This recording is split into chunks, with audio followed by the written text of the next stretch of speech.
When are we live? You had to tell me now. We're live. We're live right now. This is Be the Pop podcast episode.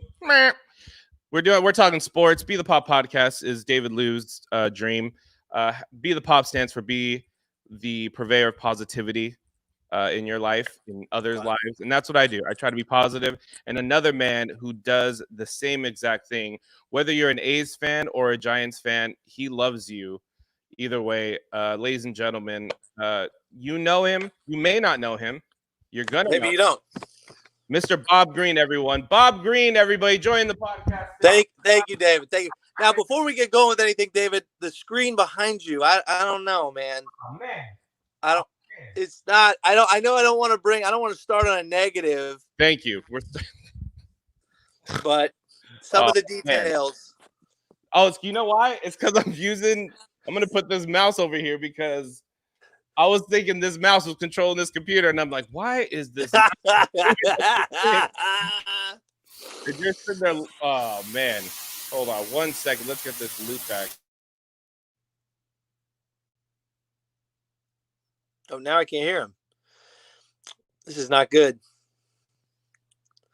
I mean, people expected us on at 12:30 exactly. We weren't on at 12:30. And now this, I don't know. Here's the thing, Bob.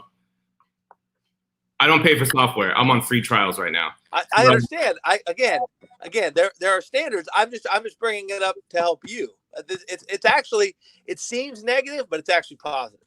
I appreciate it. Well, no, we won't say that. So, you got fans, Bob Greene? Oh, yes. He better be a fan of mine. I once offered him free advertising on my internet radio station that didn't go anywhere. Yeah, but it's still there, though. It's still there. It's still there. He almost fought me. What radio show was that? Well, that was the Solana Sports Radio. And I was just trying to get people. I was trying to make it more legitimate. So I was gonna help John. I was gonna promote John's, his company and his, with the comic books. Like him a lot, and was gonna do it for free. And then what happened? It just never really got off the ground. I mean, I didn't go back to the Susu waterfront.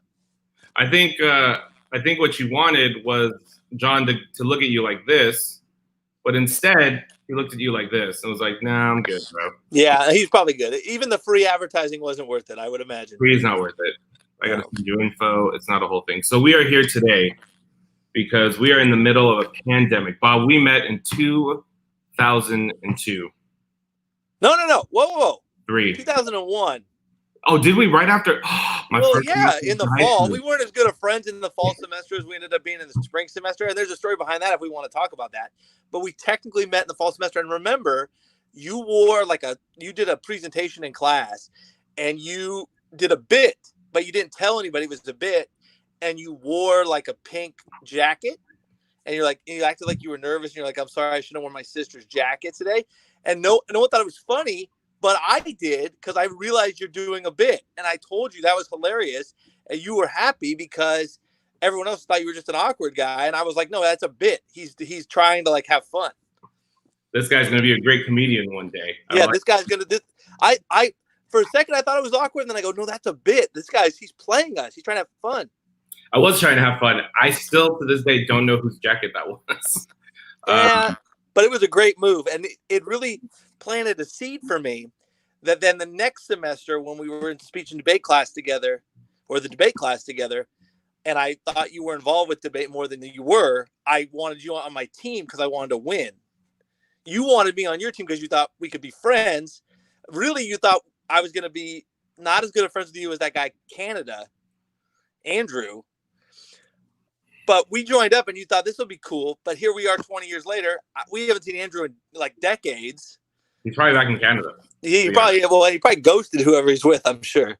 I think I still have his math book. Yeah. But that's how it happened. And we became friends because I tried to use you to win a competition. Almost 20 years ago now, by the way. Yes. Almost 20 years. And would you have thought that we would be conversating through the computer? Through video. No, but a lot of stuff has happened in the last 20 years that has involved both of us that I wouldn't have expected, and this is chief among them. to think that we are in the middle, getting to the middle of July, and there is no sports right now. There's some. There's some. We know that Aussie rules football is going. Yes. Horse racing going. NASCAR. I watched a NASCAR race. Yes. UFC's been going on for a while now. Fight Island taking place in an arena, but Fight Island taking place in an arena. I'm not a big MMA guy. I'm more of a WWE guy. I know that. WrestleMania taking place in front of no crowd. Very weird. Very weird. I went to Dallas when there was 100,000 people there. That's true. Now there's no people there. That's crazy to me. So yes. I have my A's gear on. We're going to talk about some A's stuff because right now I'm going to share my screen here in a second. It looks like we have a COVID case in Oakland A's pitcher tested positive for coronavirus. Yes. So yes, that is what. Oh man, like what do they do now? Well, I think they're obviously following whatever protocols. I mean, look, there's two parts of this, and you want to be careful with this because we're used to talking about sports and even sports injuries kind of casually in terms of how they impact the team playing or the player playing. And you got to be careful. Like what we're talking about here is something really serious. And frankly, we probably are too cavalier with how we talk about injuries too. But the bottom line is, first and foremost, the important thing here is that this young man, and he is young, and so everything points to the fact that he should get better, and hopefully he will get better, and he has no lingering effects. And obviously, hopefully he didn't pass this on to anybody. So that's where you start with this. But then from a baseball perspective, you could argue that this is somewhat good because they aren't yet playing, right? I think where it's going to get dicey is when you're in the middle of a season and, guys start having this happen to them. They have to, be step away for, 2 weeks or whatever it may be. That'll start becoming pretty complicated, right? And then what happens if hypothetically, in kind of a one fell swoop of tests, you get 4 guys? They've created systems in terms of the rosters to be able to manage this, but in terms of the quality of play and the integrity of the competition, this is going to be big.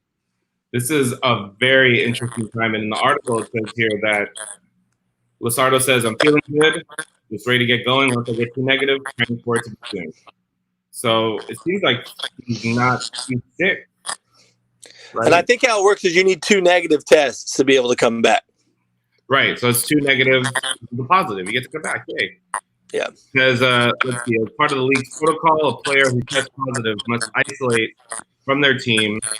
In order to return, they must show no symptoms for 24 hours and receive 2 negative tests at least 24 hours. Now, you were saying before, how often are they testing these players? I believe it's every other day is how they're doing it, every other day. And again, that's an issue too because you have staggered timelines in terms of when results come back. So it's not like boom the test and they have the results. I mean, we just saw this where teams didn't get results over the weekend because of 4th of July, whatever, and then they had to postpone their workouts to start this week. Man, let's switch over to the Giants. Do you know anything? No, you're not wearing a Giants, but you are a San Francisco Giant. Who are you wearing actually? What is? This is Archbishop Reardon High School, and this is technically football. I'm one of the athletic directors at Reardon and the broadcaster, the voice of Reardon. So wanted to represent the Crusaders, a high school out in San Francisco. And we're dealing with, small group workouts right now and trying to have protocols in place and also figuring out when we get back to sports, what that can look like. And if it can happen this fall, we're not sure. We're waiting on some stuff. Yeah, because you have to go by what district, statewide. So then that's a layered question too. So you've got the CIF, which is the state federation, and then you've got our section, which is the Central Coast section. On July 20th, they're going to have some information out about maybe an updated calendar for the athletic year, maybe adjusting some stuff, pushing stuff back, shortening seasons to try to get 3 seasons in fall, winter, and spring. But then beyond that, you've got for us, obviously our school site, the Archdiocese of San Francisco that we're part of, and then also just the local, health officials that run the city and county of San Francisco. So there are definitely layers to this. They complicate it. So even if you get maybe a calendar laid out that the CIF comes up with that we think could work, that doesn't mean anything until your school site and then ultimately your local health officials say that you're okay to play. and I bring this up to a lot of people because people have been telling me, oh, Bob, well, we're getting back to this or we're getting back to that. Well, there's a big difference between having a practice or having a small group workout and actually having a competition. Remember, even at the high school level, you've got schools that need to travel. So, like, let's look at a bus. I heard CYO is looking at, for 55 passenger bus, they're going to go 15 max on a bus. So how do you get a football team to a game, even if you're allowed to play?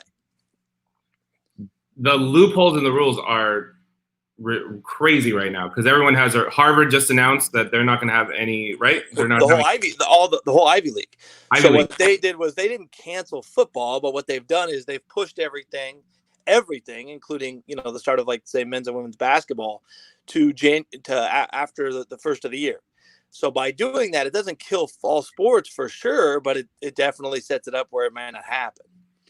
Well, we have our first question because, like I said, this is a live stream. We want questions. We want interactivity because Bob, even though I'm wearing my A stuff, Bob is a sports guy in this best friendship, my brother from another mother. So we're going to get to our first question. Bob is from Bill Scott. He's asking, how much will COVID-19 affect high school athletes who are good enough for college scholarships? It's a really good question by Bill. And just like many other things with this pandemic, there's a lot of unknown. I think just logically, it will affect them. And let's just look at it this way, right? So let's say you're a football player. Let's say football doesn't happen this year. Let's say it doesn't happen in the state of California, for example. Well, what if you were going into your senior year, you were switching positions, and you were going to have a chance to show what you could do at that position? Well, now you don't even get to play that season. So you don't even have, never mind you didn't get to play and show your productivity, you don't even have tape of you playing that position, right? So things like that could be really, really serious. Another thing that we haven't talked about here, serious in terms of your impacting your scholarship opportunities. Another thing we haven't talked about either, which is this: what happens if a state like California is more aggressive in waiting on playing, and other states are more aggressive in playing, right? And what happens there? Do kids start leaving the state to go to a different state because they feel like that state is going to play?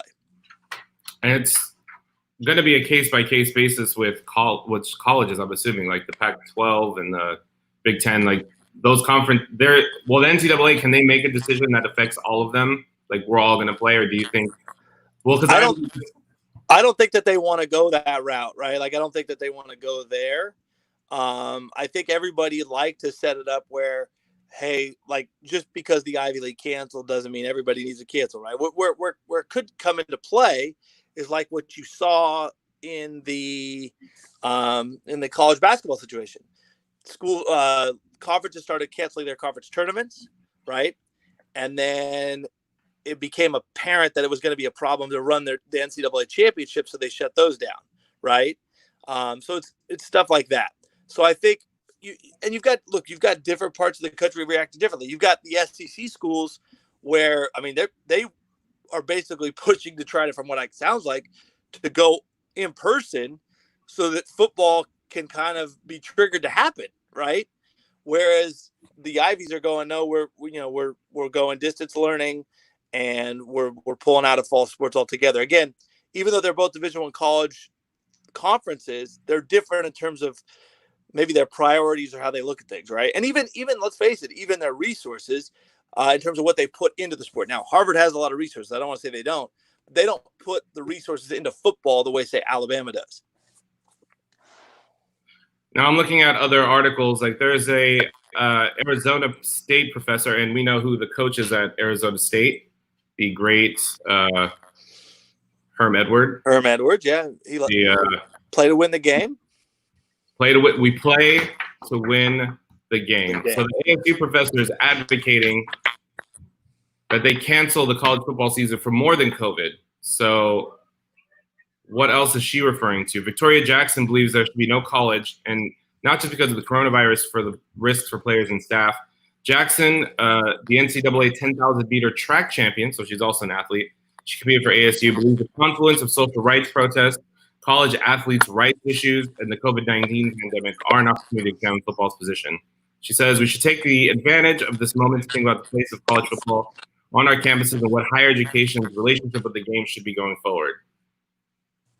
Well, I've brought this up on some level too, which is not exactly tied to what is in this article. This article obviously is a little heavier, but I've brought up the point of, you know, at least at the high school level and even the collegiate level, these are extracurricular activities. They're non-essential activities, and a big part of why they exist or what they are is to enrich and enhance the educational process and experience, which also includes the students and the fans and the people that get to come to the games. If they can't come to the games, what are we really doing? Because this is supposed to be partially about community building and things of that nature. So part of the reason we put so much into it is because it's a representation of our school. It's kind of the front porch of the school. It's a way to have community and bring people together. So if you take out fans at those levels, it becomes, in my mind, if you go back to the essence of what it was set up for, you're really hurting the reason why you'd even do it. Right. And what are they saying if they prioritize football over the safety of like the athletes and trying to make it happen? Yeah. And again, if this is kind of my barometer, if it seems ridiculous or difficult for pro sports teams to do it, or maybe even seems a little bit cavalier or self-serving because you want to make money, if it seems that way with pro sports, then apply that same test to college or high school, and then tell me what you think. Right. I think that's why. Do you see college football happening this year? Somebody's they're gonna try. They're gonna do everything. Some places in this country are going to try, because unfortunately, in some of these places, like this professor probably is mentioning, they've disproportionately put football above too many things, and so in their mind, they're almost like pro teams. That's it's going to be really complicated because I'm sure there's a lot of people wanting. I mean, I want football to happen. I want all sports to come back, but it's like at what risk, at what cost? Like we have a lot. I don't think any professional athletes have died with COVID, have they? No, and again, that would be an immense tragedy that would shape a lot of stuff on this. Although it is true that I do feel like, even though no athlete has died, it was the positive case of Rudy Gobert that I feel shifted this country in terms of how we were even looking and talking about COVID-19, right? Because Rudy Gobert gets it, NBA suspends play, and then everything that went from there. So sports played a huge role in how we talked about this. That's for sure. Absolutely. And we're going to switch over to SF Giants so we can keep it local for the folks that are probably tuning in that are local. The Giants, I don't know if you know this, has suspended workouts because they did today. As of Tuesday, July 7th, this says they suspended. Yeah, they got it. So they suspended them 2 days ago because they didn't get the test back, right? Yeah, they haven't had any tests back. So it's like, or what are they? Is there someone testing positive? Like these guys are wearing masks right now. Are they going to wear masks on the field? That's probably not going to happen. No, and I don't, and from what I've read, that doesn't necessarily, while you're actually doing the activity, you don't, and outdoors is totally different than indoors. We haven't even crossed this, bridge yet, but you start talking about, taking a high school team inside, that's way different than outside too, right? Oh yeah, because that air isn't circulating as much as obviously when you're outdoors. Yep. Let's see. John Harder saying, I cannot see high school football or any fall sports happening this year. Yeah, I think that a lot of people share that sentiment, and if for no other reason than at the end of the day, it's going to be hard enough, I think, to get schools back going in some way. Whether that be in person most of the time or in person part of the time, whatever. It's going to be hard enough to do that. To try to do extracurriculars, and it's not. We focus on sports, not just about sports. I feel like it's just going to be too difficult. Like if you look at these models, where you're talking about hybrid learning, or you go to school Monday, Wednesday, I go to school Tuesday, Thursday. How do we have practice after school on those days? You're going to get crickets on this end. I have no idea. And so so what happens is you look at the models that are being posted or put out in terms of what it could look like. My first thought goes to, well, if that's the case, then you can't have extracurriculars. And again, not just practice, but you can't have play practice. You can't have other stuff because it's very obvious that you're doing this schedule to minimize the risk and to keep a number of students off campus on a given day, right? Right. So I'm wondering whether, let's see. So I'm going to switch it up. So we have the Giants being suspended, or not Giants being suspended, but the workouts have been suspended. Ohio State, I believe, has halted all sports workouts after their COVID-19 tests. And let me show you that real quick, because that's interesting. Because from what I've heard is that Ohio State had test results come back, and they haven't announced any of those results.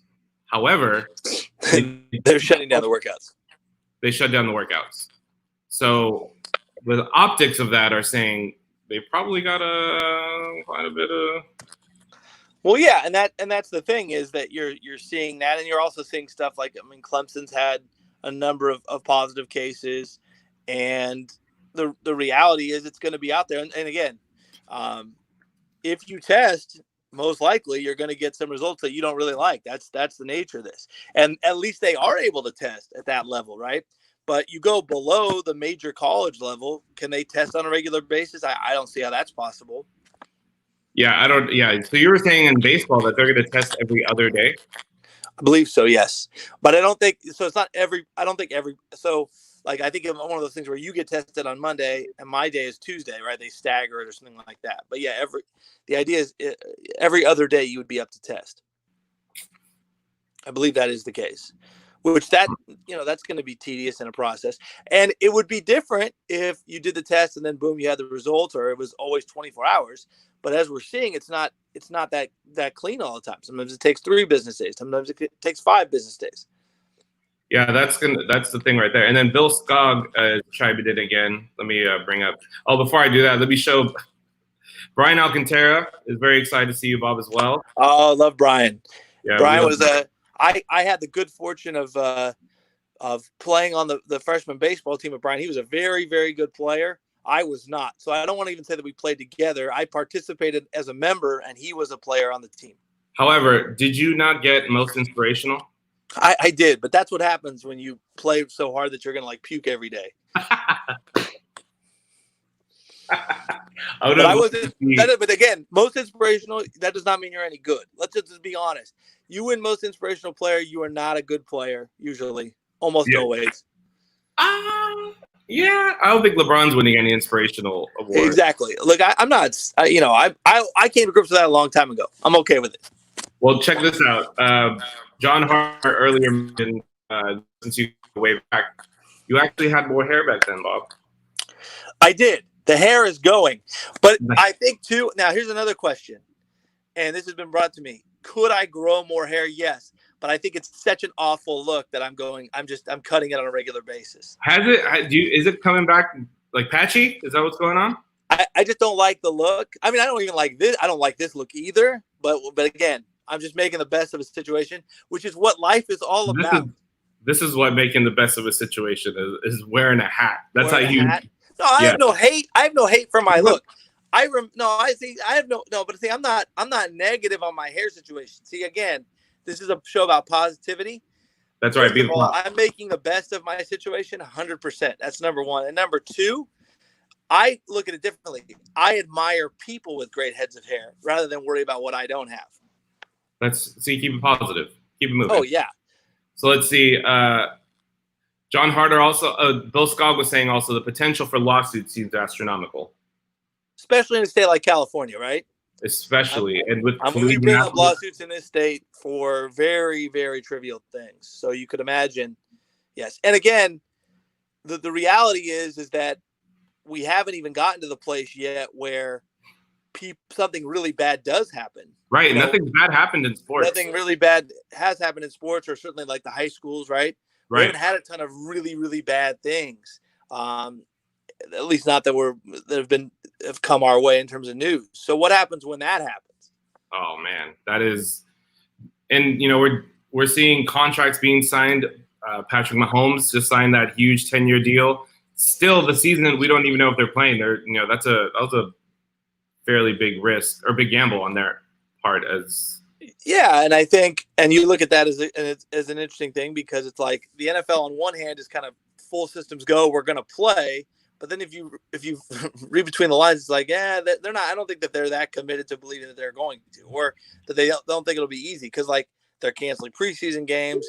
I read something here today that they've told Seahawks season ticket holders, Seattle Seahawks season ticket holders, have been notified that if they want to pause their season tickets, or pay with a credit for next season, they can do that if they'd like, because they're anticipating not be able to have fans even if they do play. Right. Which, and then, again, I keep going back to this. If you can't have fans, okay, then that means that there's legitimate challenges to playing. And it's one thing to do that at the pro sports level, but lower than that, I think it becomes tricky to justify. Right, because I don't want to say they're children, but they're not professional athletes. Like, they're college students. Exactly. And it's one thing for grown men and women who are making a salary, whether it be a lot or a little, to make a decision, right?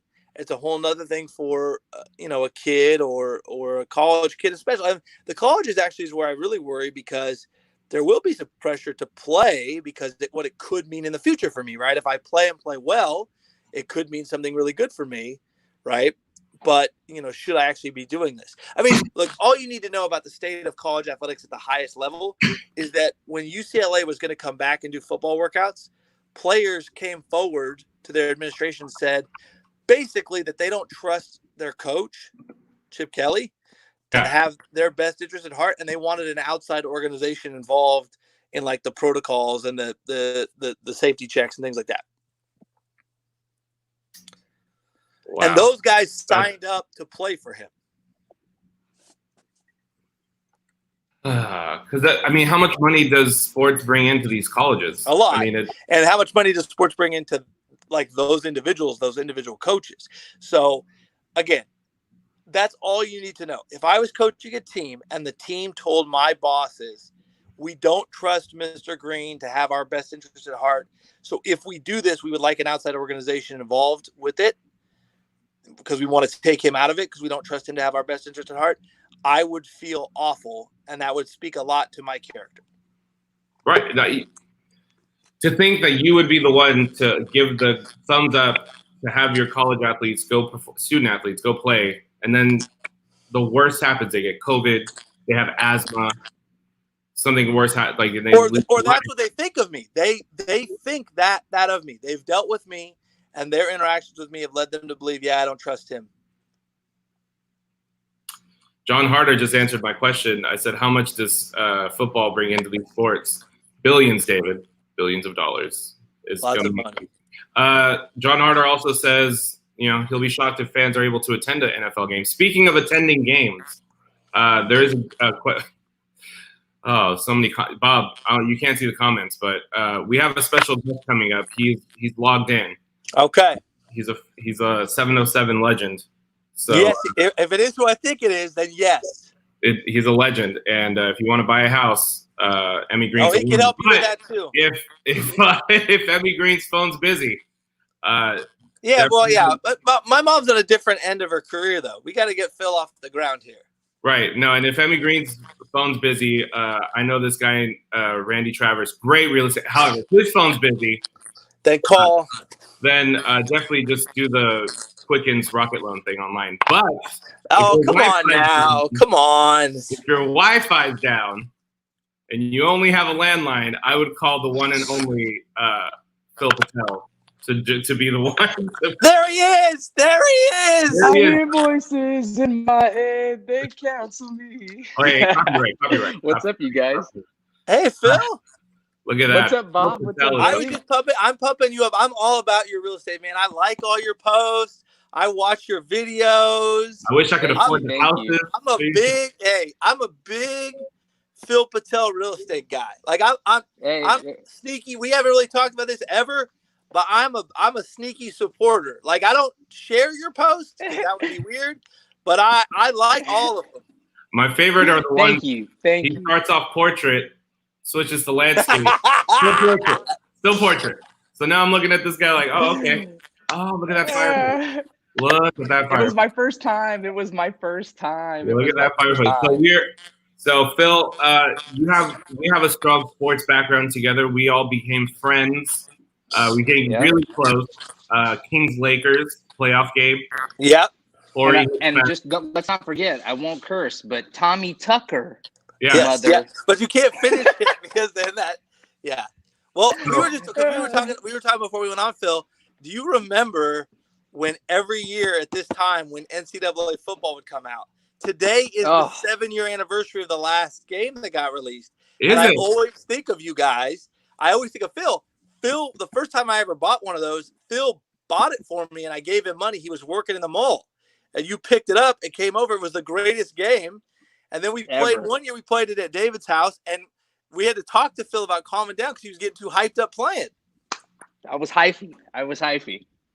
I do remember him wearing his sleeveless shirt, and he also had a bandana on. Yes.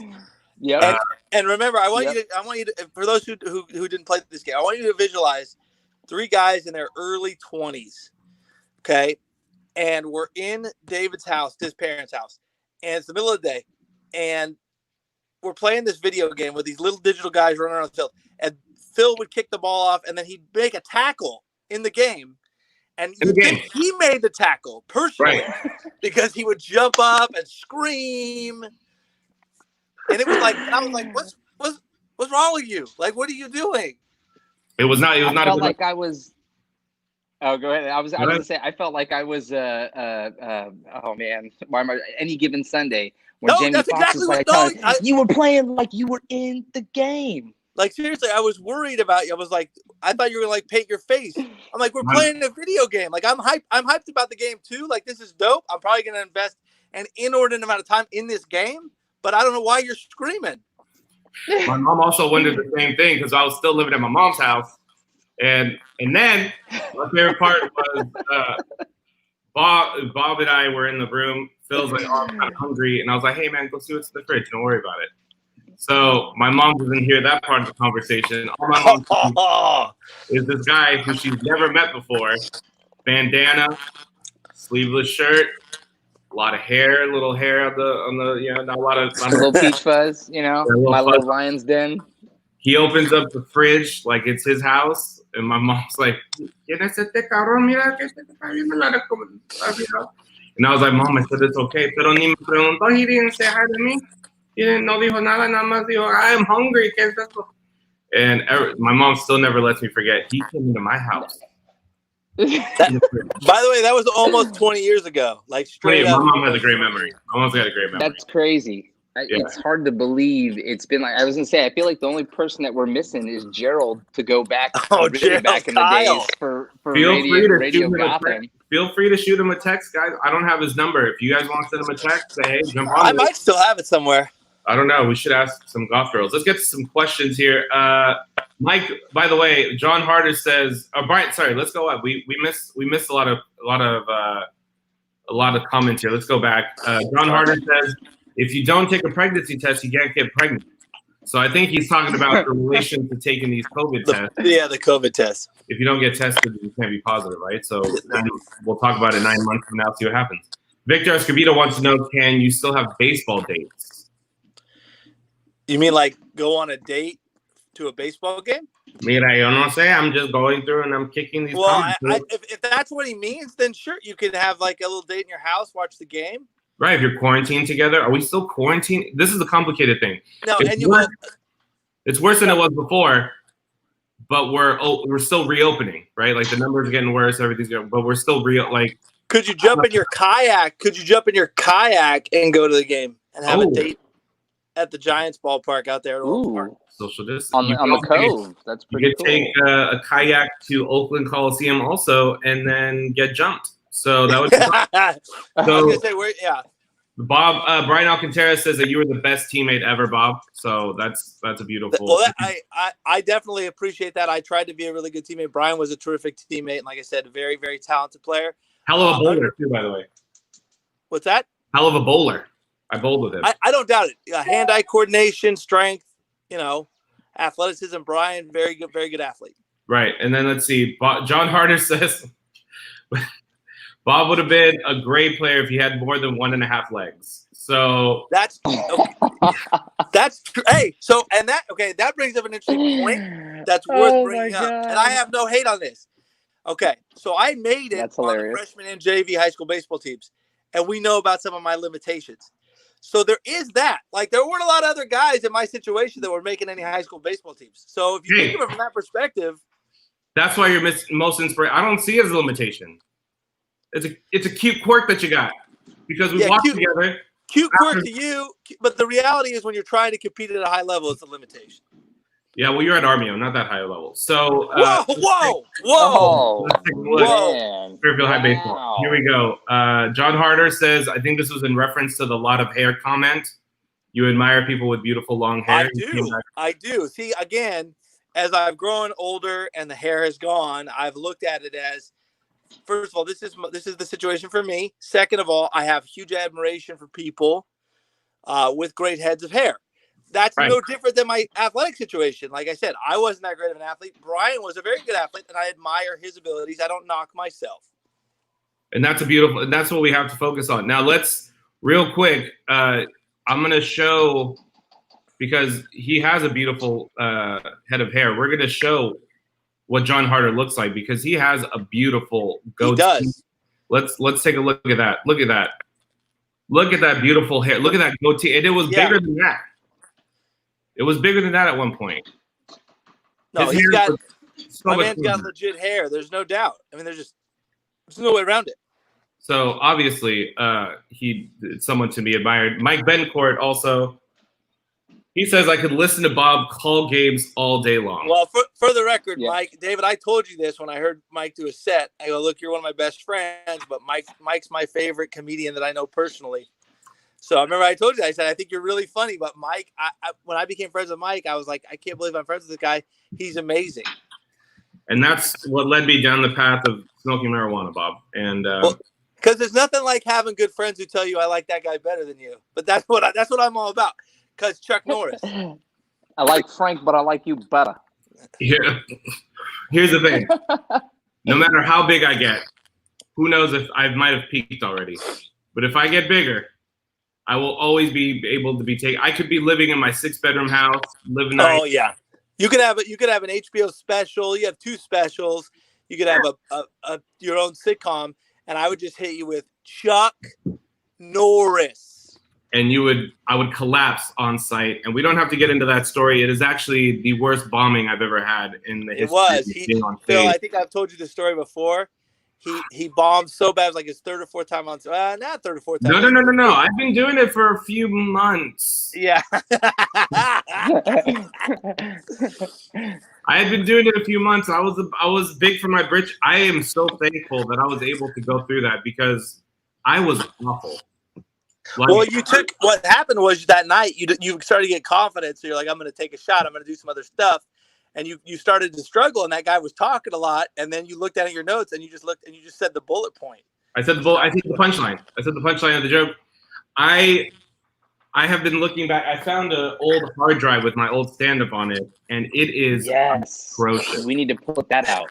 It is uncomfortable. I can't watch it. It is so bad. And the confidence that I had back then was immense.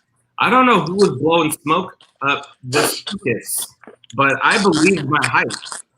Well, a couple things that need to be. No, go ahead, Phil. Go ahead. No, I was gonna say you can't be too down on yourself because you got to remember, man.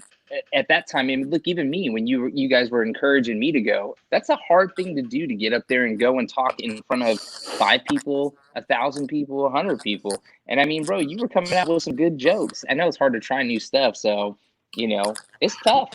I know. That's still being nice. Yeah, Bob has. That's but what happened, let's be honest. You did that first show that you ever did, and you had a bunch of people there, and it went really well. So that set a tone for you. You were like a local legend, because it wasn't just like the hype of that night was amazing. I think that was the best night ever. Best night ever. Yeah, it was a standing ovation, 22-minute set. My first time on stage. I was supposed to only do 2 to 3 minutes. Look, the story's been told, guys. The story's been told. The legend's there. We're writing the screenplay. It's gonna be seen. Here's the thing, though. The second, third, fourth performances, not so great.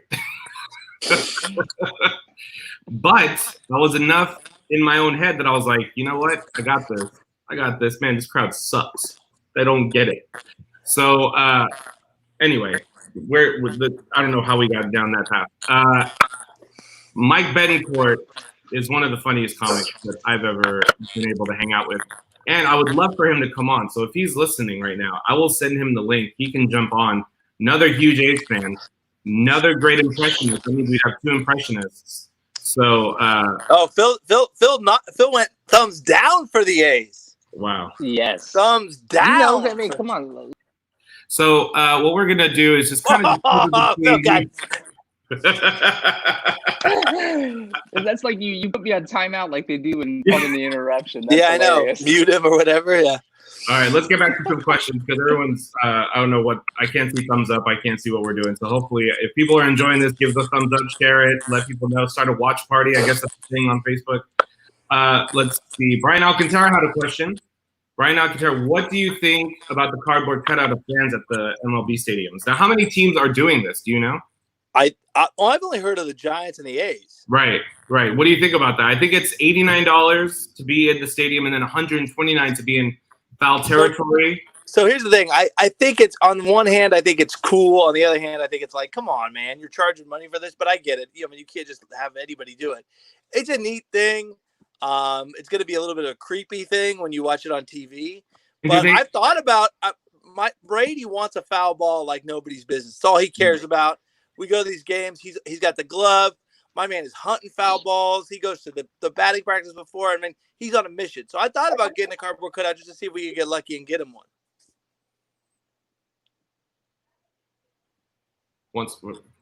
Here we are. Oh, can you hear me? We good? We're good. Okay, sorry. I have a free trial that runs out, and I gotta start it up again. Got it. You can't hear me. So just being real. We're still broke here. That's why the donations thing's down there. So feel free to donate, so I can not have to do that every 20 minutes. So let's cover that a little bit more since he brought up the cardboard cutouts. So A's can buy cardboard cutouts of themselves. You send a photo of yourself. I'd love to see the submissions for that. And then what they'll do is you'll be in the stadium. Your picture will be there. Like I said, fans can purchase a regular cardboard cutout for $89. Special foul ball zone, that's going to be $129. Either way, I believe, if a foul ball hits someone's cutout at the Oakland Coliseum, the team will send them the ball. Proceeds for the program does go to the Oakland A's Community Fund. So okay, so if the proceeds are going to a community fund, then I didn't know that. So now I'm way on board with it because I thought they were just trying to get some money. Right, because if they're just trying to, and I mean, the A's could use some money. If you guys are a Moneyball, David Justice had to pay for a soda. You know what I mean? Yeah. So my team is want to keep the money on the field. Keep the money on the field. We're gonna keep 75 cents on the field. All right, so let's see. I don't think I've ever seen Bob get mad or be mean to anyone. Phil would argue that that's not true. That's not true. I have seen Bob get really mad. I have never vicious. Ooh. We're gonna keep it be the pop on this show. Okay. Brian hasn't seen me. His statement is true. He has not seen me. To be fair, his statement on the face of it is fine. 100. And I will admit that for the most part, and again, you guys knew me in a different phase of my life, and we're all a work in progress here. And I think that's important to remember. And that's what we got to do. Just follow. So do I generally get mad if now? No, not really. No. That's good. Not like that. Is it the children? Is it the mayor? Like, what is it? Did they soften you? I mean, honestly, I just kind of grew up. And, the Giants winning the World Series 3 times in 5 years and kind of solving that problem. A lot too. Is that why I grew up so positive? Because my team was a dynasty before you? Oh, that explains it.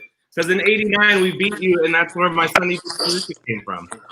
Yeah, that makes sense. You beat us in 1989. Which, Phil, how long ago was that? forever ago. That the internet was around. That barely counts. We were like 7 years old. That barely counts. Right? I think we were like 6. Yeah. Right before the earthquake. We were in kindergarten.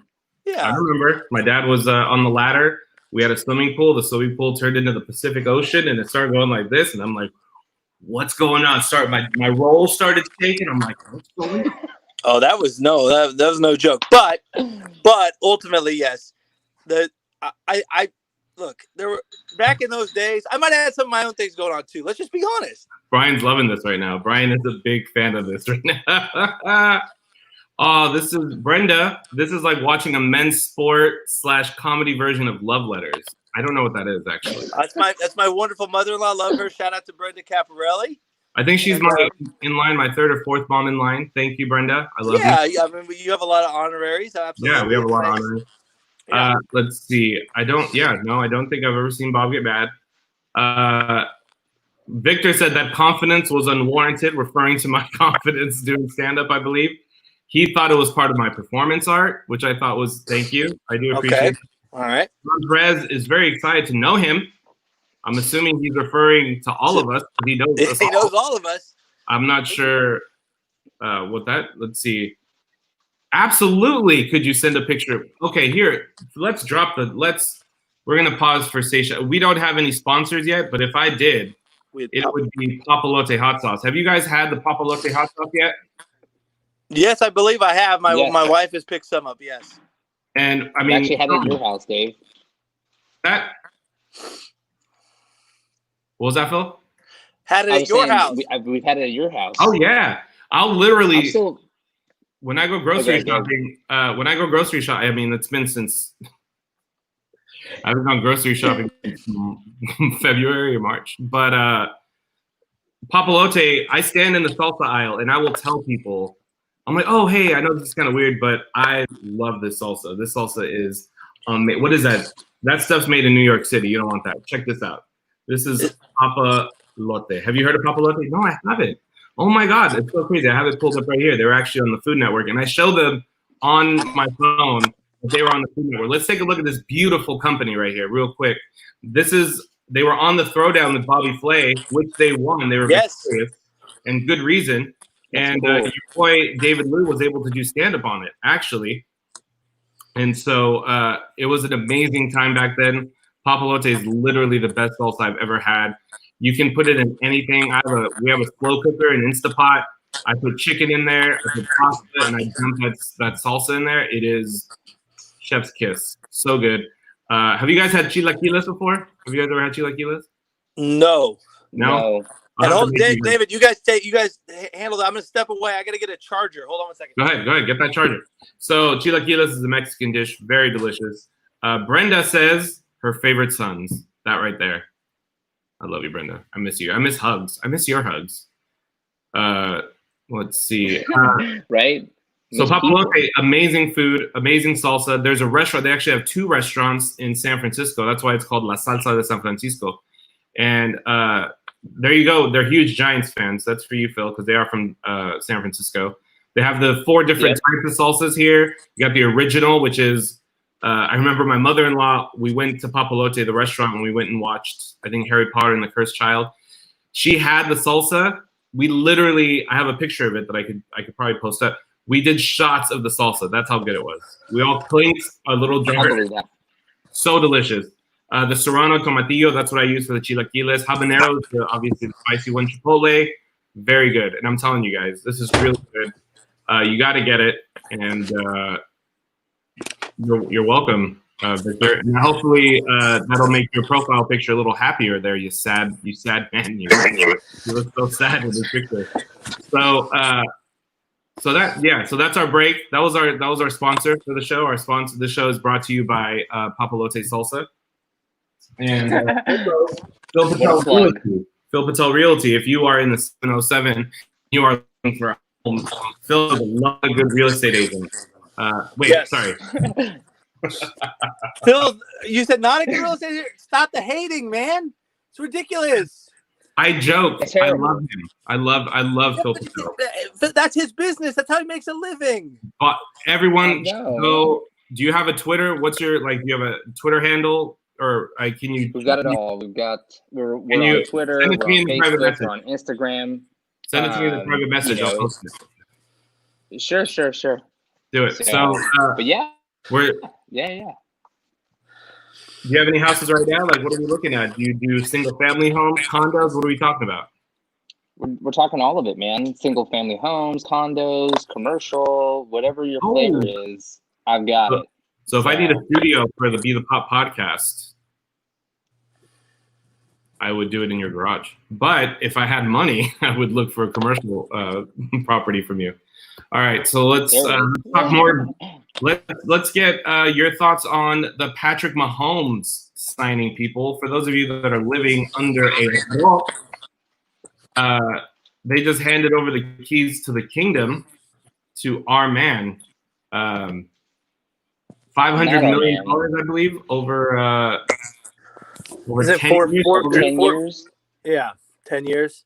It's team friendly on the front side, so that they can kind of have in their window to try to win some championships. I thought I heard that there's in the contract. Phil, don't forget you got to do a little @ for me. Thanks, buddy. No problem. Oh, sorry. You're 100. That's cool. No, it's all right. Well, I'm new to this whole thing, man. We're getting older. I don't even know how to use TikTok. I don't know how to use Snapchat. I'm just old school. Facebook, Instagram, YouTube, Twitter. All right. So what we're gonna do is when you guys if you guys wanna see the houses that he has, I'm gonna. Oh nope. Cardboard cutouts. Yeah or nay? That was coming up. That was what do you? Yeah. So we already talked about that. So this is on Twitter for real estate. See, this is usually why people like other podcasts, other shows have other people in text, so the host doesn't have to do all this stuff. So I'm going to show this real quick. That's his Twitter right there. So if you guys want to check out Phil Patel Real Estate, that's what the RE stands for. It could stand for Real Eclectic. I'm not too sure. Also true. He's very eclectic. I think he Real Enthusiastic. Or Real Enthusiastic. Damn right. Damn right. Like Be the Pop, baby. Real Enthusiastic. Be the Pop. Don't forget to submit your questions, people. We got a lot of good people on here. We got Bob Greene, local sports legend, Phil Patel from here. And then Real Estate Extraordinaire. Real Estate Extraordinaire. That's what REE stands for, baby. Throw another E in there. It's free. Yeah, I like it. Let's do it. So we're gonna talk about Patrick Mahomes' contract. So you said it's team friendly on the front end?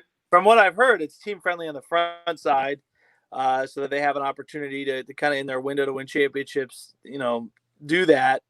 And it's tricky, right? Because, Patrick Mahomes is unique in that he's kind of like, he's an all-time great already in terms of how he's performed. And so I think that there was pressure to kind of take care of this. And there's different ways to look at it. He's so talented that if there was anybody ever worth the contract, it's probably him, right? I mean, you can debate whether or not this is a good deal in a general sense, but he kind of fits that kind of unique part where he's both really young and incredibly talented. And, incredibly young. How old is he? Oh, 20? Well, he's not that far out of college. 25, maybe? Yeah, something like that. Maybe 25. LeBron James reached out to him. He got a ton of praise. He said it was cool to hear from LeBron.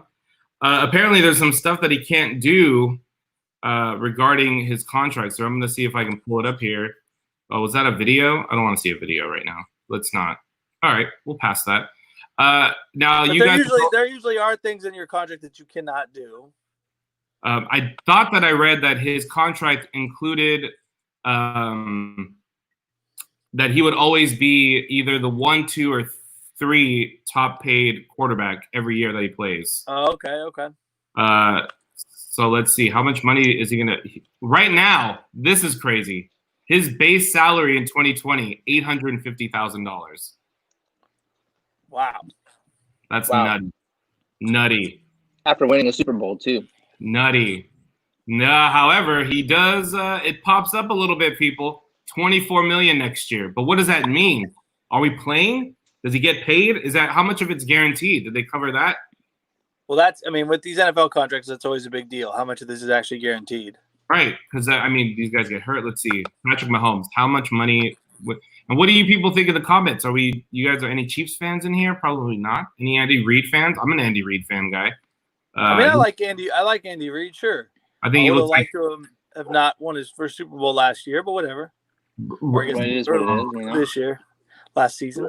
oh, that Hey, hurts. let me ask you guys this while we look up for this information. What do you guys think about all this?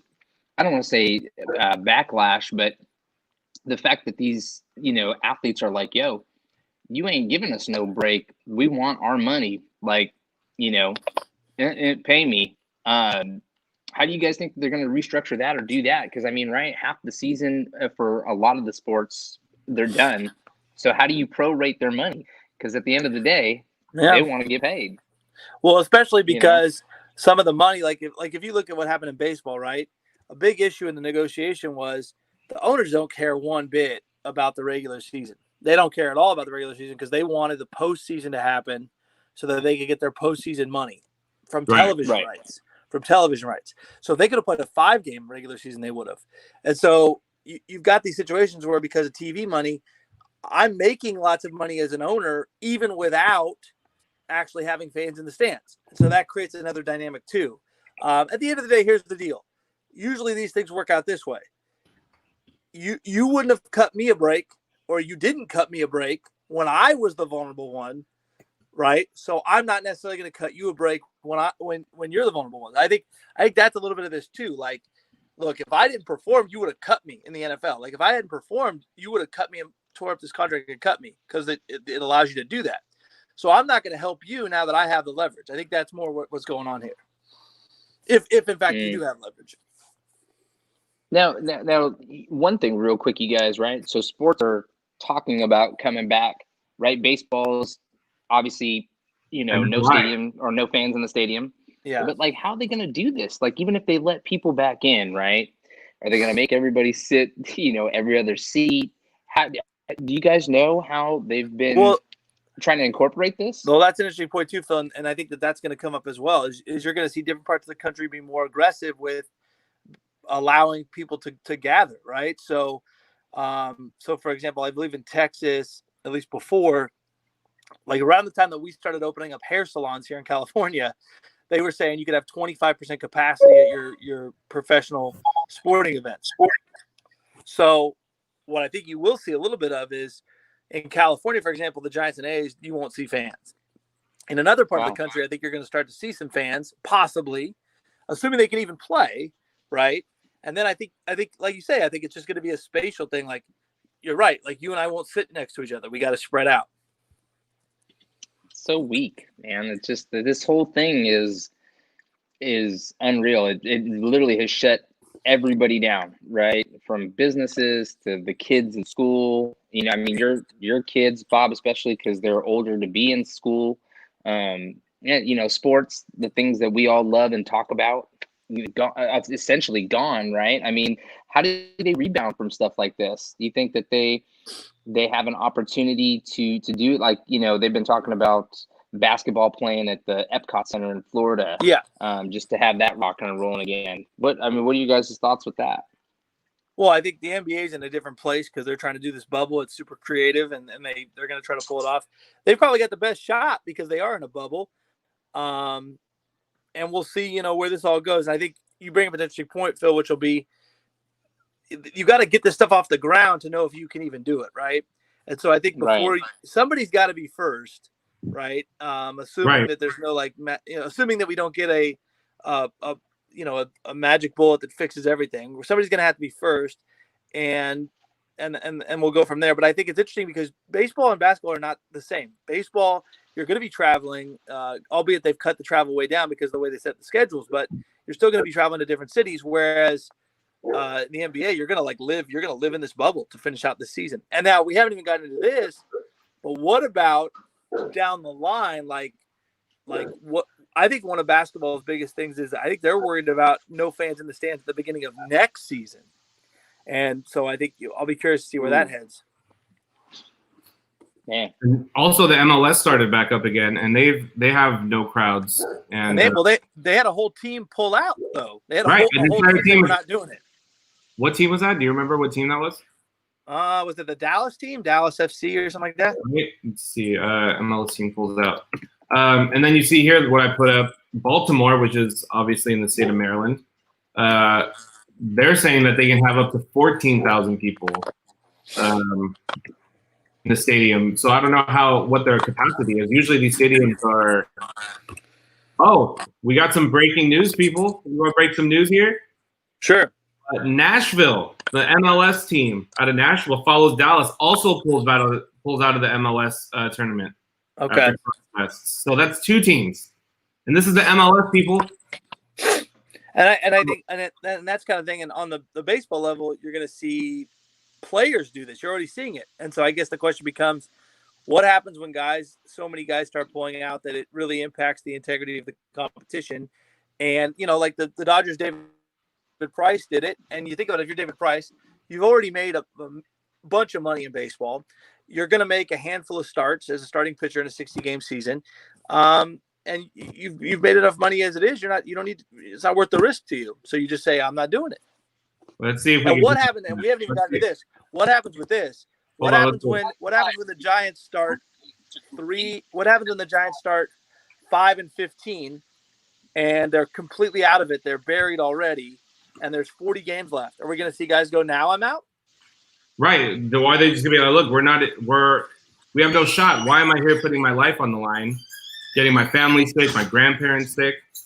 I'm not playing. I'm done. We're 5-15. So I'll be curious. That'll be another. I'm really curious about that because, the enthusiasm throughout the process is gonna ebb and flow for different people, and I'm gonna be curious to see when you've got 20 games left in a 60-game season and you're not going anywhere. Are you sticking with this? That's gonna be the question. And some guys are probably all want to play, right? You would argue that. If it's as safe as possible. I think the very innocent part of me says that they all want to play, but I think logically, especially when you get to that level, the romanticizing of it all probably ended for you a while ago if you've played 5, 7, 8 years in the big leagues. And so do you want to play? Yes. But under these conditions, maybe not. That's a very good point. You guys think it's smarter for them to shut down the entire year as far as all this is concerned and maybe figure out with all this? I mean, right, I feel like this is never going – we're far from this being over right away. We all thought, okay, the quarantine, 3 months, we all did it. We continue to do it. And it came back, hell and fury. I mean, even if they were to put this stuff on pause, do you think it ever goes back to normal? I mean, we'll see. Again, I don't have a crystal ball. Nobody does. I think it's not going to be 100% normal, right? The world has changed. Probably when the flu happened, 100 years ago, the world wasn't ever the same either. So I think that, right. It won't be exactly the same. I think to answer your question, in the long run, I think we will eventually get back to something that looks more like what it was in, say, January of this year. In the short term, when I say short term, that could be a couple of years, right? You're probably right, Phil.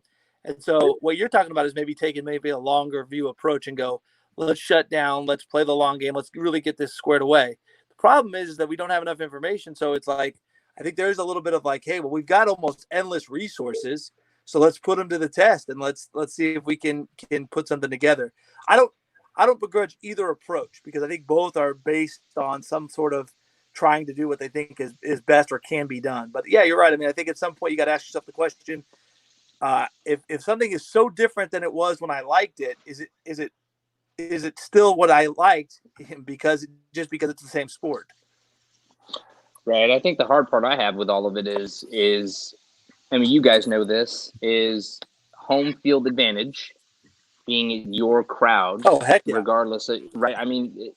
We as fans have everything to do with that just as much as the players, right? The hype, the noise, the intensity. All that stuff matters. I feel like if you pull that element away from any major sporting event, it kind of loses its lackluster. I'm with you, Bob. I'm curious to see how sports hold up moving forward, not only with the COVID stuff, but from the fan standpoint of view, because you remove that element and like you said, does it have its lackluster? I don't think it does. Yeah. It's a great point. So if I took a basketball game, that involve LeBron James, Stephen Curry, Klay Thompson, Anthony Davis, Kawhi Leonard, and I put them split them up into teams, and I televised it with nobody in the stands.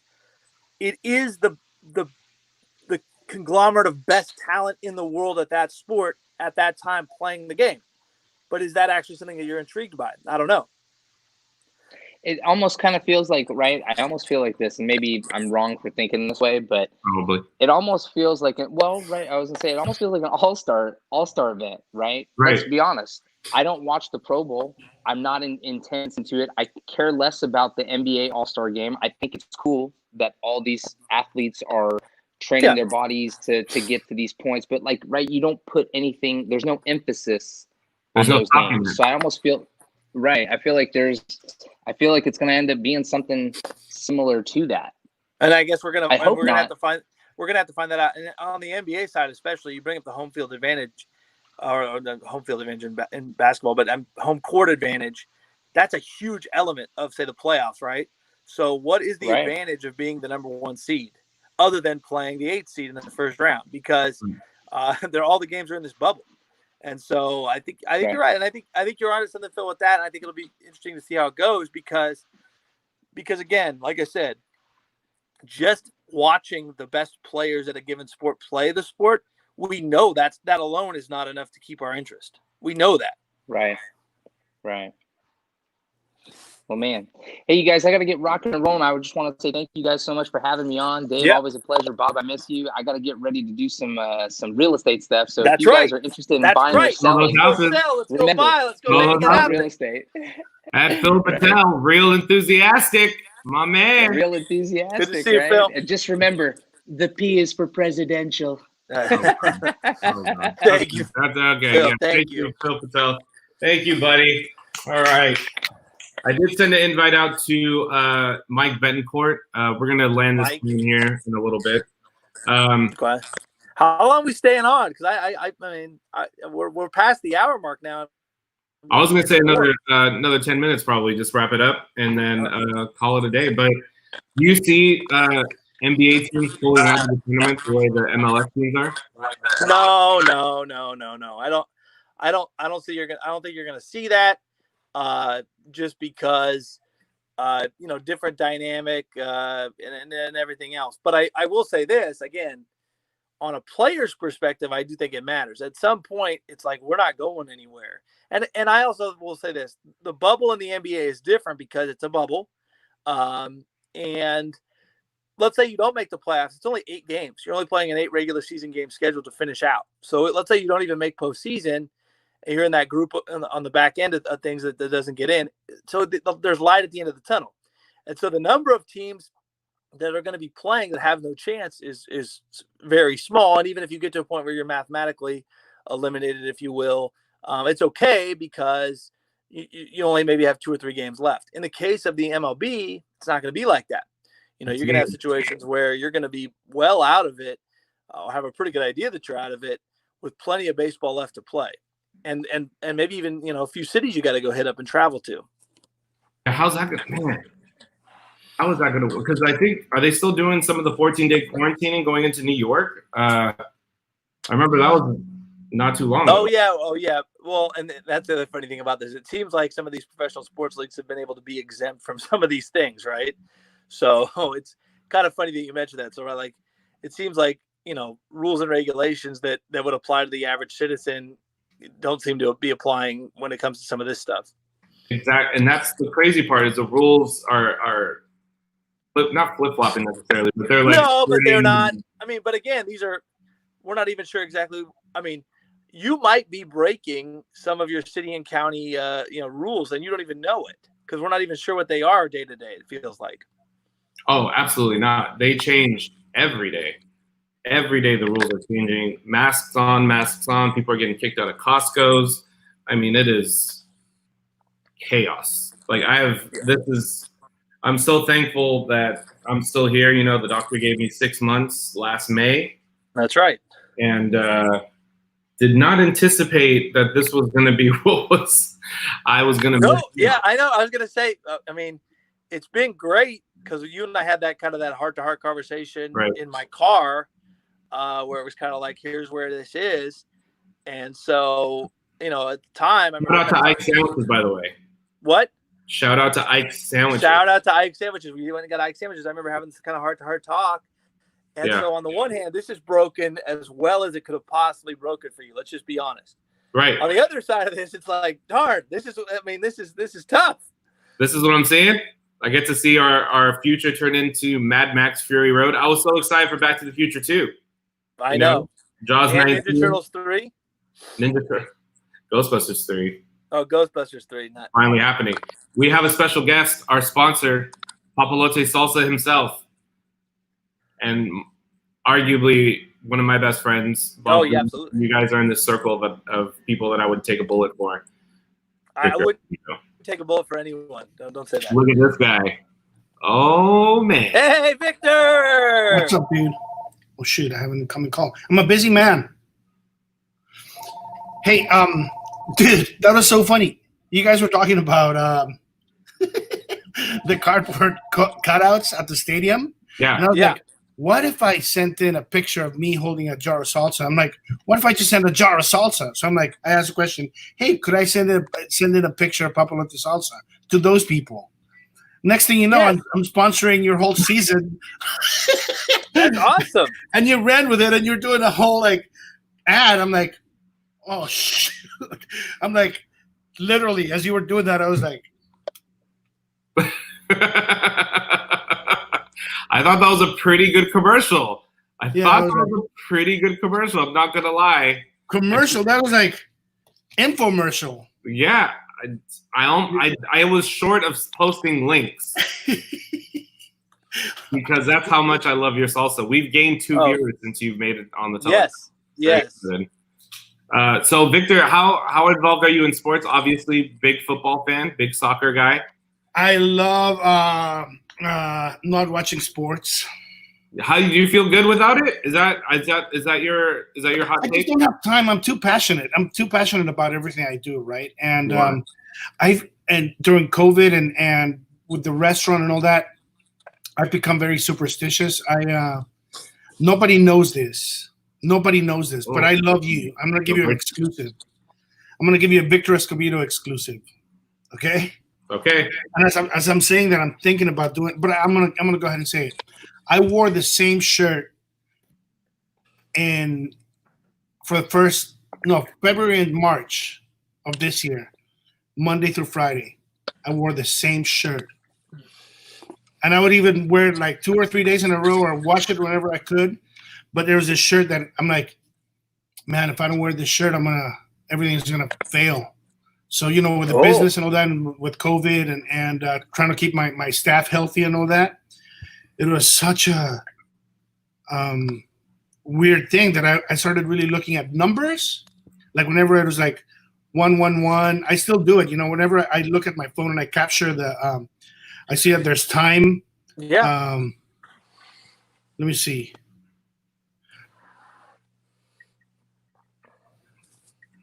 Yeah. See, I captured a 11:55.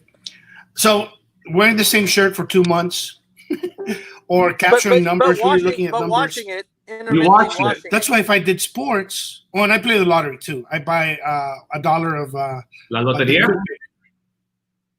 No, I don't do like La Escalera, El Gallito. No, that's Mexican Loteria.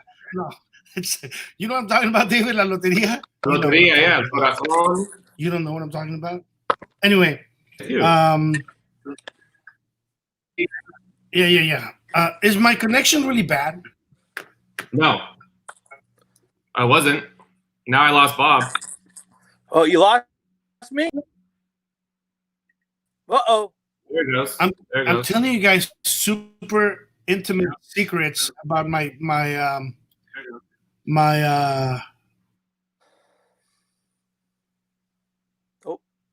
I think we lost Victor. We lost you. We can only see your cul-de-sac, Victor, right up there on the top of your noggin. Victor. I love Victor. I wish that. I know. Victor's my guy all the way. I'm a big fan of Victor. We're gonna land this plane here. We got 2 new. Let's see. Victor Escobedo, John Harder says, I will gladly make Papalote the official salsa of Waterfront Comics. Are we breaking news here? I think we are. Am I there now? We are, my friend. Are we in? Look at that. Victor, I think we got some collaborations going on. I came back from I will gladly make Papalote the official salsa of What? Are we breaking news? I love that. I don't think we can't hear Victor, right? I can hear Victor. Can't hear him? Oh, I can't. Oh, you're missing out. He's singing a beautiful ballad. Okay, bottom line. Looking at numbers, wearing the same shirt, buying the lottery. Can you hear me now, Bob? I can hear you. Okay. Bob can't hear me? Everyone can hear you. Don't worry about it. Bob, John did the same thing, but with his underwear. Just not Bob, but don't worry about me. Oh, my God. Okay, so here it is. When I buy the lottery, I buy Mega Super Power, so MSP. But the guy I buy it from down the street at Papalote, he calls it the PMS. PMS? PMS. So I get a quick pick, and he calls it the PMS quick pick. That's because you have the Mega Power and Super Lotto, so MPMS. So I get an MPMS quick pick. Anyway, never play the same numbers.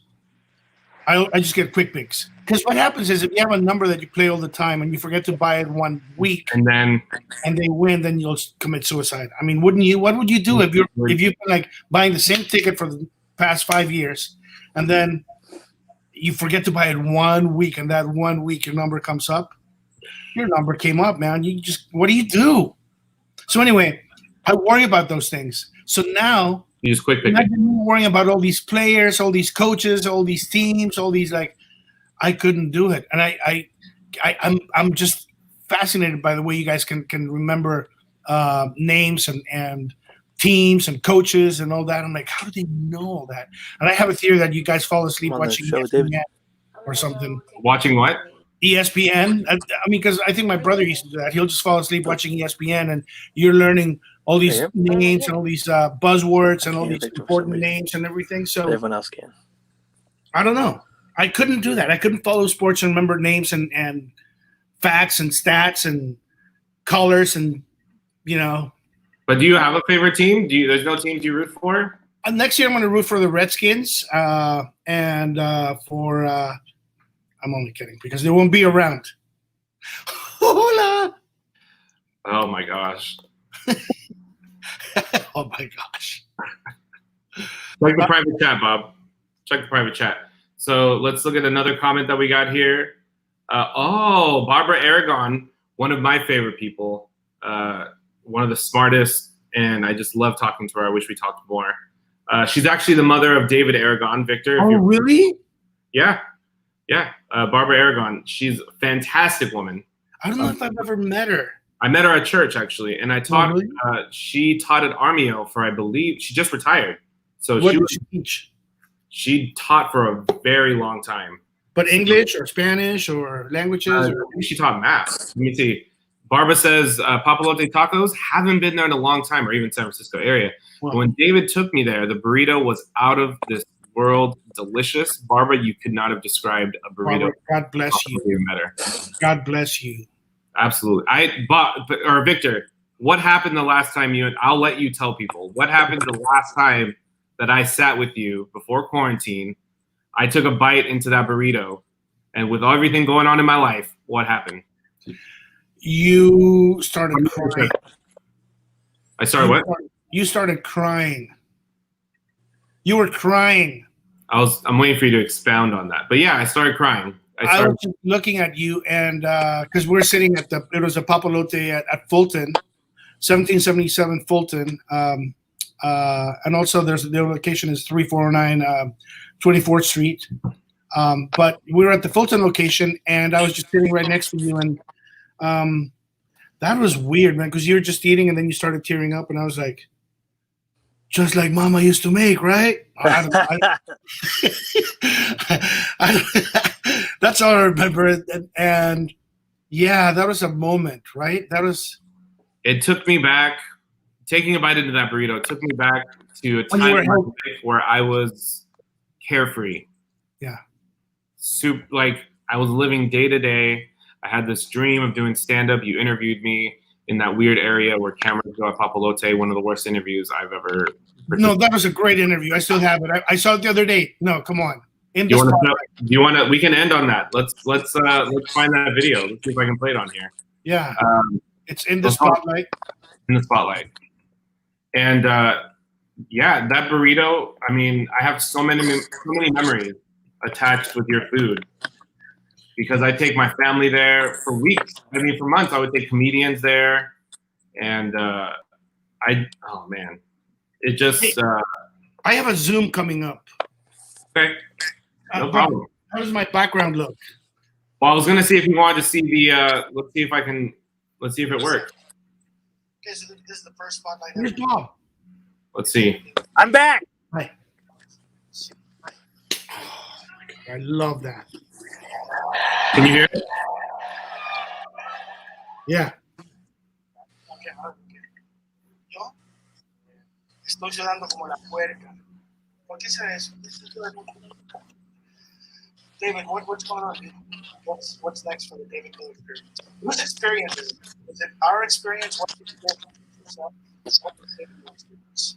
David Lou experience is watching me discover and experience myself. What's that got to do with me? I have no idea. What about people who are like checking out your davidlouexperience.com? What's your website again? Well, it's in the process of being purchased. That's despicable. It's in the process, really. We're talking to some people. We're basically it's not up yet. So you have your people putting together a website that's gonna be your launching pad when you get to LA and stuff. Yeah. Well, I do have a website called Bowling for Los Angeles. Have you seen it?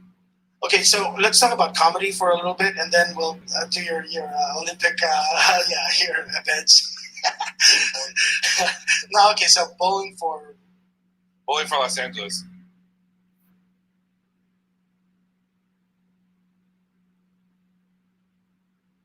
Okay.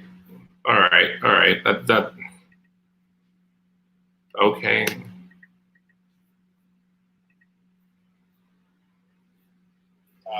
It's a web-documentary where I'm chronicling my move to LA. So this is a clever name. It is, yeah. It's not literally I'm bowling for Los Angeles. Like I'm not representing Los Angeles in some type of bowling. So we should expect to see you with like shoes that are like funny looking and a cool shirt. No, I definitely have. Oh, I definitely have funny looking shoes. Wow. So David, what's it like to be stepped on by David Lou? What's it like to you're just using the shoe, aren't you? You're stepping all over your shoes to get to where you want to go, huh? Whatever it takes. You just, man, those are nice shoes and you're just using them. So being a comic is scary because the reaction is immediate. But now it's not just about being on stage, it's also about having it be your life. It's going to be your livelihood. It's going to be who you are. It's going to be, for the first time, I think, in your life, comedy is going to be what defines you. So is that scary in itself, or how do you feel about being a full-time comic? I'm very nervous. And yeah, you're right. This is the first time where people are going to see me. Oh, he's a comic or he's a comedian. I don't know which one. What's a better word? I think a comic is someone like us. We get up on the mic and we kind of tell jokes that we write. And a comedian, it's got to do more with being versatile as far as doing movies and acting. So a comedian is like Steve Martin, who crossed over. I mean, that's the way I see it. And a comic is just like straight up stand-up comic. So, but you know what? You do want to do some acting too as well, right? Yeah. So you'd be comedy is going to be your life as a comic and as a comedian. Yeah, every aspect of my life is going to be hilarious. I hate you. That's funny. Yeah. But what's it like to be one? You want to be a comic or a comedian, but you still have the day job. So a lot of us are kind of afraid to let go the way you're doing. what are you gonna miss? What are you looking forward to? Being in the comfort zone on the most, just being able to know where my check's gonna be and where knowing that I have health insurance. That's nice. I can go to the dentist. I'm already making all my appointments for my doctor and my dentist before I leave. I just want to get checked out before I get. What's the one thing that you really want to get checked before you move on to a place where there won't be doctors in your life? Well, I definitely want to get an STD check. That's my number one. And that means that you've had sex? No, I just want to make sure that I'm starting with a clean slate. So when I start having sex in LA, I'm like, hey, clean. I'm very clean. Sure of it. Also, I think I counted. This is awful. Can we? No, please. It's over. All right. Tooth bleeds from the inside or the gums bleed? The teeth bleeds. I'm excited. Like, I'm very excited. I'm pumped because I'm going to be. Did I tell you about the fantasy football thing? Say that again. The what? Fantasy football. Fantasy football league with Jay Davis. Jay Davis runs the hottest comedy night in LA called Life of the Party.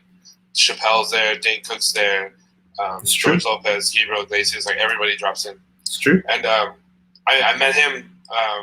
He was doing a feature spot at the Improv like a year ago. And he met me. We met. He thought I was funny and he thought I was a cool guy. So we have fantasy football in common.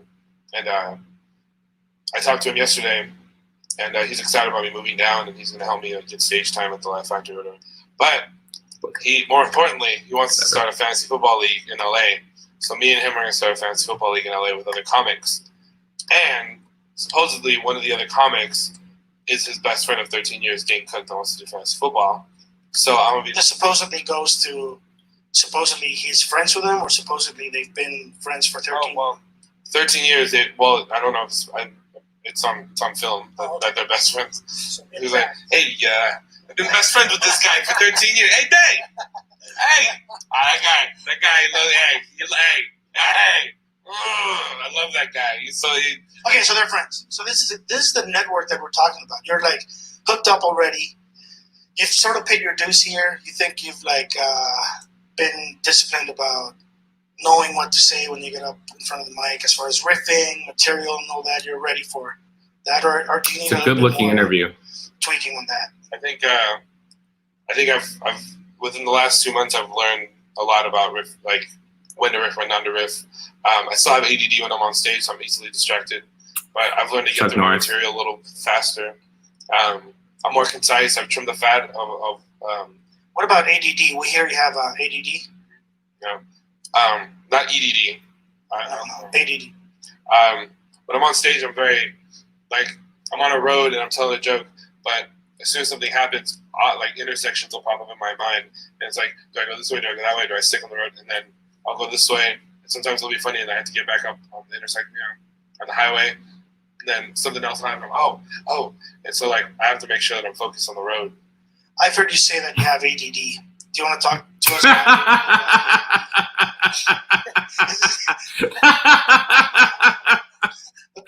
the draft for the fantasy football is going to be at Dane Cook's house. So supposedly that didn't happen. Supposedly, hey Dave, we're having the draft at the house. No, we're not. Hey, David Lou, Dave.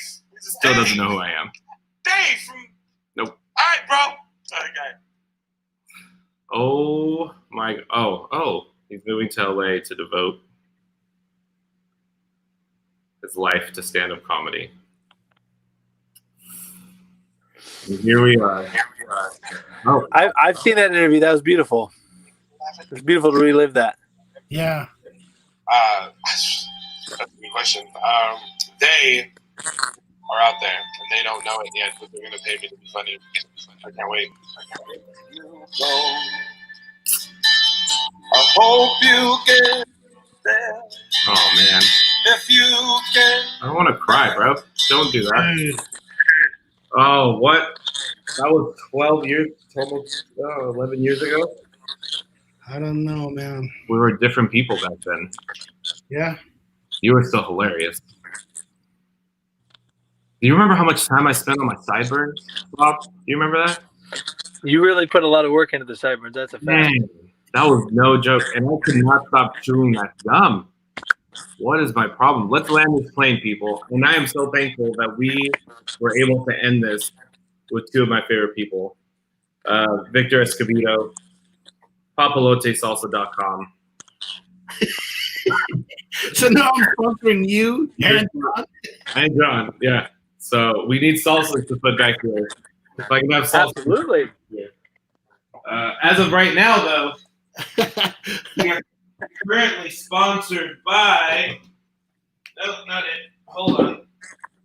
I want you guys to all go out and buy your Richie Valens cola. That's right. Very nice. Capitan Cola. Go check it out. Absolutely delicious. Also today, Walter Mercado's documentary release. So I want you guys to go check it out. Bob reminded me of that. That is fish food. So go get yourself some fish food. What is that? It's Happy Asian Mixed Crackers. Delicious. So excited. Bob, do you have anything you want to promote? Are you a podcast or anything? No. You're just great to be on with you. It's always a pleasure, and this was a ton of fun, and it was good to talk to Phil and then have Victor jump on. And the interview, reliving that interview was cool, and the banana peel is a nice topper. It's been fun for me. This has been a blast. I love you guys terribly. Victor, we need to go back to Walnut Creek and get you that $150 haircut. Oh, yeah. I hope Carter's still watching. He's going to love that. Is that a secret? You know where the camera is. What is that? That's right. A lunch pail?